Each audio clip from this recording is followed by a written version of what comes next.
ពួកយើងស្គាល់គ្នាទេមិនទៅកន្លែងនោះនាំឲ្យអូនជួបមីងម៉ែហើយក៏មិនឆ្លើយអូខេពេលបងសុំធ្វើសង្សារបើអាចដើរត្រឡប់ថយក្រោយអូននឹងចាក់សោក្នុងបន្ទប់មិនទៅណាបើកិច្ចបងមិនបានបួសមិនលាចាក់សេខាឲ្យតែពួកយើងកុំជួបគ្នាធ្វើបែបណាក៏បា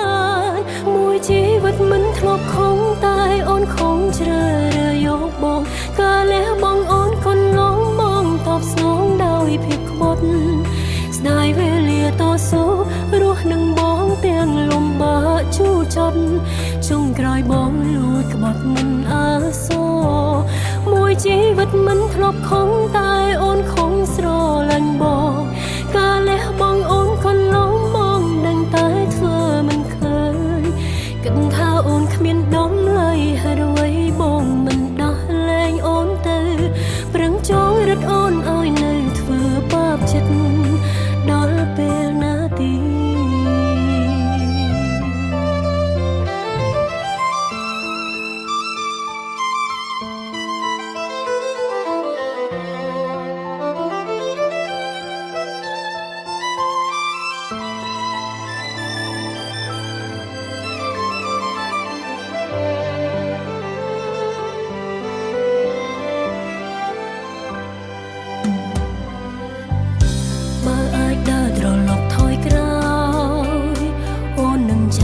ក្នុងបន្ទប់មិនទៅណាបើកិច្ចបងមិនបានបួសមិនលាចាក់សិក្ខាឲ្យតែពួកយើងកុំជួបគ្នាធ្វើបែបណាក៏បានមួយជីវិតមិនធ្លាប់ខំតែអូនខំជ្រើរើយកបងកាលះបងអូនកូនឡងបងតបស្នងដោយភាពក្បត់ស្ដាយវេលាតស៊ូរស់នឹងបងទាំងលំបាកជូរចត់ចុងក្រោយបងលួចក្បត់មិនអើសមួយជីវិតមិនធ្លាប់ខំតែអូនខំស្រឡាញ់បងកាលះបងអូនកូនឡងបងដឹងតែធ្វើមិនឃើញ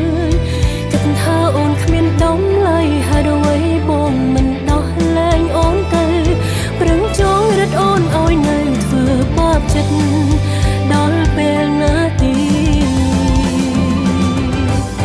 មួយជីវិតមិនធ្លាប់ខំតែអូនខំជ្រើរើយកបងកាលះបងអូនកូនឡងបងតបស្នងដោយភាពក្បត់ស្ដាយវេលាតស៊ូរស់នឹងបងទាំងលំបាកជូរចត់ចុងក្រោយបងលួចក្បត់មិនអើស